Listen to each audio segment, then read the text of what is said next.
Assalamualaikum warahmatullahi wabarakatuh. Kepada anak-anakku kelas 8, semoga tetap semangat dalam menuntut ilmu pembelajaran jarak jauh SMP Negeri 2 Blora.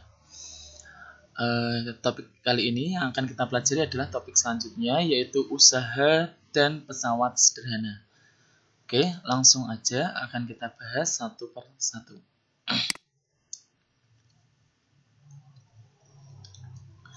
Apa itu usaha? Usaha berkaitan erat dengan energi. Energi adalah kemampuan untuk melakukan usaha atau kerja. Usaha merupakan energi yang disalurkan gaya kepada sebuah benda sehingga benda tersebut bergerak atau berpindah. Ketika kalian mendorong benda tersebut berpindah dari posisi awal, maka kalian tersebut melakukan usaha. Seperti ini, jika kuda yang menarik kereta mengakibatkan kereta berpindah tempat, maka dapat dikatakan kuda melakukan usaha. Oke. Hubungan antara usaha, gaya, dan perpindahan. Berdasarkan pengertian usaha tadi, usaha adalah gaya dikali dengan perpindahan. Jadi ketika kalian mendorong meja tersebut didorong dengan gaya 100 Newton dan berpindah sejauh 2 meter, maka usahanya adalah 100 Newton tadi dikali dengan 2 meter. Ingat, usaha adalah hasil kali antara gaya dan perpindahan. Jika gaya tidak bekerja, tidak menyebabkan perpindahan, maka dikatakan gaya atau usaha yang bekerja adalah 0 karena tidak ada perpindahan suatu benda. Sebagai contoh, kalian mendorong tembok, itu tidak ada usaha yang bekerja. Selanjutnya, contoh usaha dalam kehidupan sehari-hari. Yang pertama adalah orang mendorong gerobak hingga gerobaknya berpindah. Seorang siswa mendorong meja sehingga bergeser ke samping. Mobil bergerak sejauh 200 meter. Yang tidak melakukan usaha bagaimana contohnya? Yang pertama, orang mendorong dinding sehingga dindingnya tetap. Orang menggeser lemari sehingga lemarinya tidak berubah atau tidak berpindah tempat. Seorang siswi mendorong rak buku sehingga raknya itu tidak bergeser sedikit pun. Selanjutnya, aplikasi usaha ke dalam soal. Seorang mendorong gerobak dengan gaya 30 Newton, gerobak berpindah sejauh 20 meter. Berapa usahanya? Ingat, gayanya 30 Newton.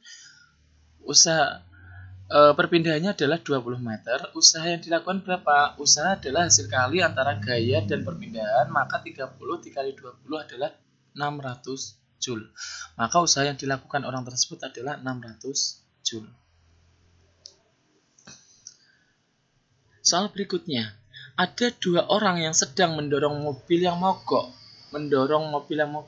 Dadan mengeluarkan gaya 40 Newton dan Yudi mengeluarkan gaya 30 Newton.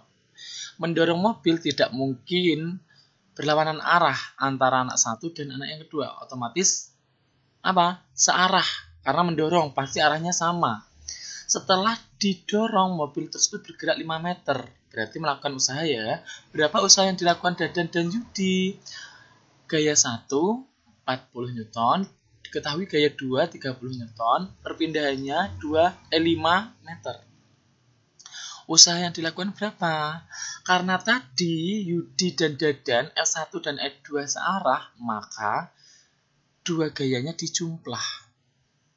Searah gaya berarti resultan gayanya dijumplah. Perpindahannya berapa? Perpindahannya 5 meter. Sehingga usaha yang dilakukan adalah jumlah dari gaya tersebut atau resultan gayanya 40 tambah 30 dikali 5. 70 dikali 5 sama dengan 350 Joule. Hubungan antara daya dan usaha. Daya adalah hasil bagi usaha terhadap waktu atau usaha tiap satuan waktu. Itu adalah daya. Simbol daya itu P, usaha adalah W, T adalah waktu. Oke, langsung ada ke penerapan soal. Ani sedang melakukan sebuah usaha sebesar 750 Joule, memindahkan sebuah meja selama 5 menit. Hitung besar daya yang dilakukan. Kita tulis dulu yang diketahui. Usahanya 750 Joule. Waktunya berapa tadi? 5 menit. Jadi 5 menit ini tadi kita jadikan, ini maaf kurang 5 ya, 5 menit jadikan ke sekon atau detik. 1 menit adalah 60 sekon atau 60 detik. Sehingga 5 dikali 60 adalah 300 detik. Daya usaha dibagi waktu. Sehingga usahanya tadi 750 dibagi 300 detik. Sehingga hasilnya adalah 2,5 Joule per detik. Joule per detik ini setara dengan watt. Sehingga hasilnya adalah 2,5 watt. Soal berikutnya. Sebuah rice cooker melakukan usaha sebesar 500 Joule. Energi yang dikeluarkan ya untuk pemanas ya. Berarti energi pemanas, energi itu sama dengan usaha ya. 500 Joule dalam waktu 5 detik. Berarti kita tidak usah mengkonversi satuan waktu karena udah 5 detik. Sehingga daya yang dilakukan berapa? Kita ketahui usahanya 500 atau energi panasnya adalah 500 Joule. Waktu yang dibutuhkan 5 detik. Daya adalah usaha dibagi waktu, sehingga 5000 dibagi dengan 5 adalah 1000 Joule per detik atau 1000 watt. Berikutnya adalah materi yang harus kalian kuasai anak-anakku kelas 8, yaitu tentang pesawat sederhana.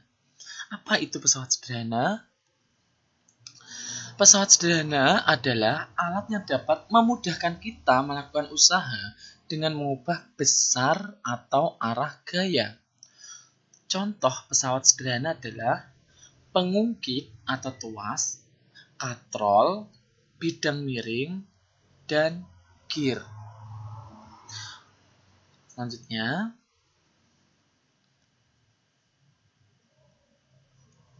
kita akan membahas tentang pengungkit atau tuas.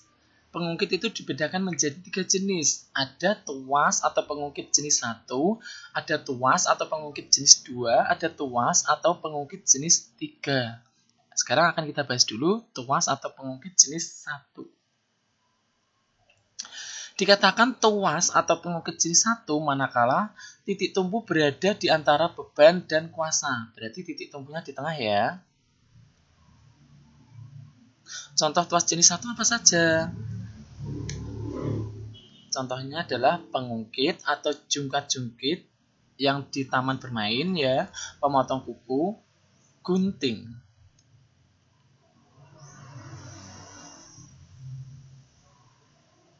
Tuas jenis 2. Tuas jenis 2 adalah manakala beban berada di antara titik tumpu dan gaya. Ingat, yang di tengah adalah beban.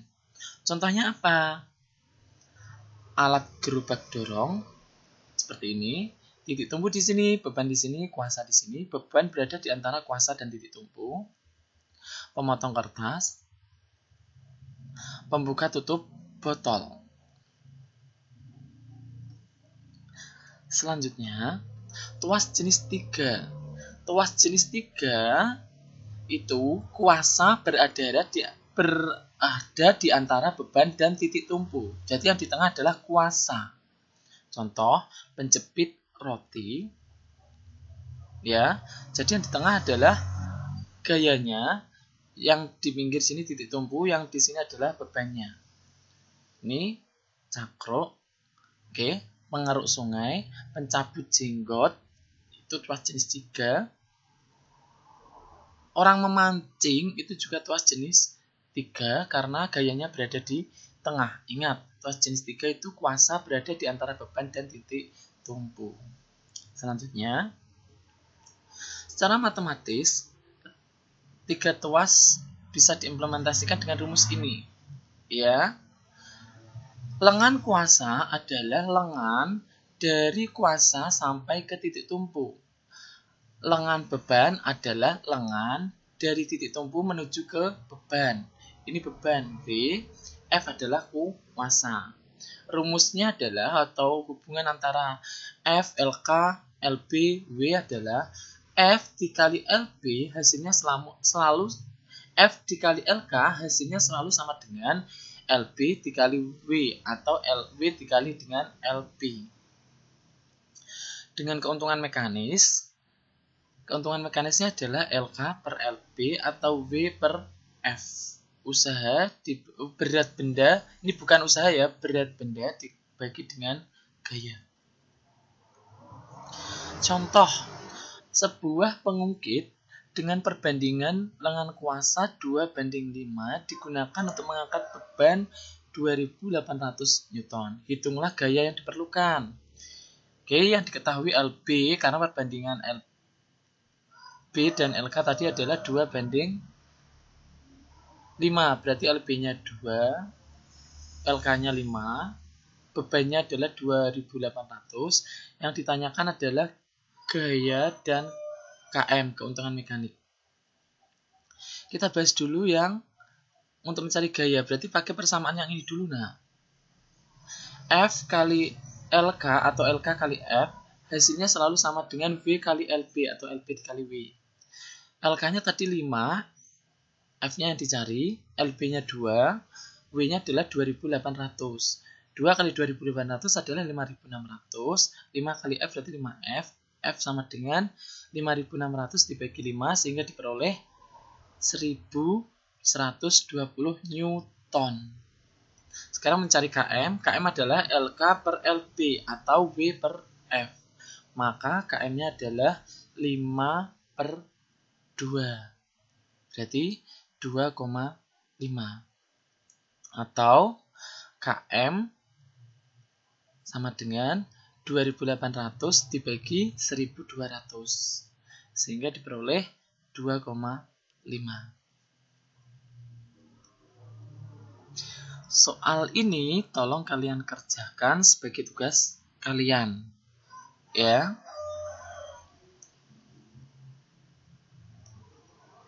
Sekarang kita membahas tentang katrol.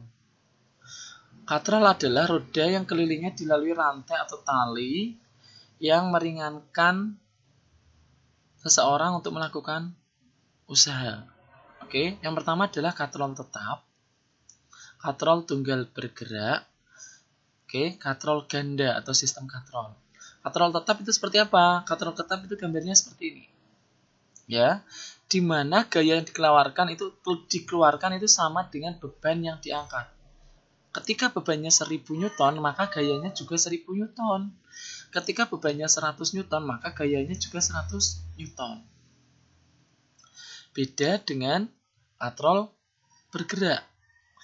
Katrol bergerak, keuntungan mekaniknya itu selalu 1. Kalau katrol tunggal tetap tadi, keuntungan mekaniknya selalu 1. Kalau katrol tetap ya. Kalau katrol tunggal bergerak, keuntungan mekaniknya 2. Dari mana? Nanti akan kita bahas. Katrol tetap, keuntungan mekanisnya adalah KM sama dengan AC per BC. Berarti jari-jarinya ini dibagi jari-jari ini. Berarti kan sama ini ya. Berarti AC sama BC itu sama ya. Sehingga apa? Sehingga 1 hasilnya karena sama. Karena keuntungan mekaniknya 1, maka hubungan antara W dan F adalah sama. Antara W sama F adalah sama. Kalau W-nya 100, maka F-nya 100. Kalau F-nya 150 Newton, maka W-nya juga 150 Newton. Katrol tunggal bergerak, keuntungan mekanisnya adalah F KM sama dengan W per F, di mana F adalah setengah W, maka KM sama dengan W per setengah W, maka ini V-nya hilang, maka akan diperoleh keuntungan mekaniknya adalah 2. Ingat, keuntungan mekanik untuk katrol tunggal bergerak adalah 2.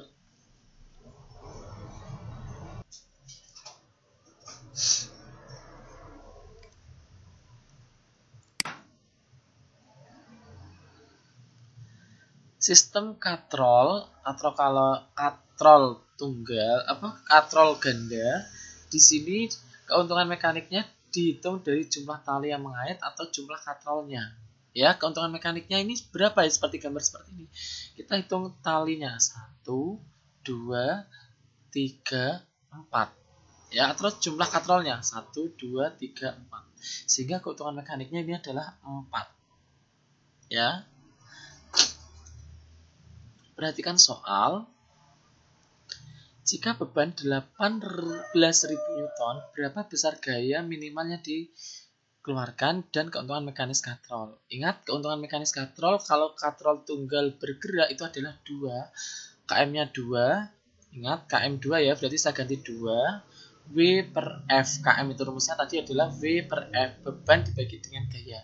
Karena bebannya 18.000, maka W sama dengan 18.000 ya dibagi dengan 2 sehingga diperoleh 9.000. Ini adalah contoh soal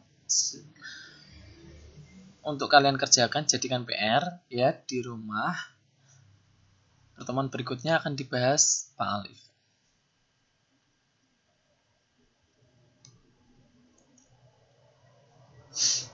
Berikutnya adalah bidang miring. Bidang miring adalah pesawat sederhana yang berupa permukaan miring yang penampangnya berbentuk segitiga dan berfungsi sebagai pengali gaya. Oke, hubungan bidang miring adalah W dikali H itu akan selalu sama dengan F dikali S. S-nya adalah perpindahan yang ditempuh benda. Saya ulangi, W dikali H selalu sama dengan F dikali S. Itu adalah rumus bidang miring. Dengan keuntungan mekanis, W beban dibagi dengan gaya selalu sama dengan jarak yang ditempuh atau perpindahan dibagi dengan ketinggian. Saya ulangi, keuntungan mekanisnya adalah beban dibagi gaya atau sama dengan perpindahan dibagi ketinggian. Contoh alat yang menggunakan prinsip bidang miring adalah yang pertama skrup. Ini miring ya, dari lebar terus makin kecil, semakin kecil, semakin kecil. Pisau ini juga luas permukaan dari besar semakin runcing, berarti semakin kecil. Tangga ini adalah penerapan bidang miring. Contoh soal untuk bidang miring ya. Bila beban seberat 5.000 Newton dinaikkan setinggi 10 meter dengan menggunakan papan yang panjangnya 20 meter. Yang dibuat seperti gambar di atas, tentukan keuntungan mekanik dan gaya minimum yang diperlukan untuk dapat menariknya. Oke. Tadi keuntungan mekanik itu apa? S per H. Karena S-nya di sini tadi adalah 20, hanya 10, maka keuntungan mekanik 2. Keuntungan mekanik adalah W per F, beban dibagi gaya, berarti 2. Bebannya adalah 5.000, berarti 2 sama dengan 5.000 dibagi F, maka F sama dengan 5.000 dibagi 2, yaitu 2.500 Newton. Atau kalian menggunakan saja rumus F dikali S sama dengan W dikali H. Ini adalah contoh soal untuk kalian jadikan PR ya. Silakan ditulis lalu dikerjakan. Berikutnya adalah roda gigi atau gear. Roda gigi atau gear adalah sepasang roda bergigi saling bersambungan yang dapat digunakan untuk menambah atau mengurangi gaya. Semua yang mengurangi gaya yang dikeluarkan, maka itu disebut adalah pesawat sederhana. Nah ini, dengan adanya ini, maka ketika kalian mengayuh sepeda kalian terasa ringan, gaya yang dikeluarkan itu kecil. roda gigi besar memberikan gaya yang lebih besar sehingga kuasa yang diperlakukan lebih kecil. Karena roda giginya besar ya, maka gaya yang dikeluarkan kecil. Tetapi ini harus dibayar dengan kecepatan putar yang lebih lambat. Sebaliknya, ya, roda gigi kecil memberikan kecepatan putar yang lebih cepat, mengakibatkan kecepatan putar yang lebih cepat tadi memberikan gaya yang lebih kecil sehingga harus dibayar dengan kuasa yang lebih besar. Ini adalah ketika rangka otot manusia diaplikasikan pada prinsip pesawat sederhana.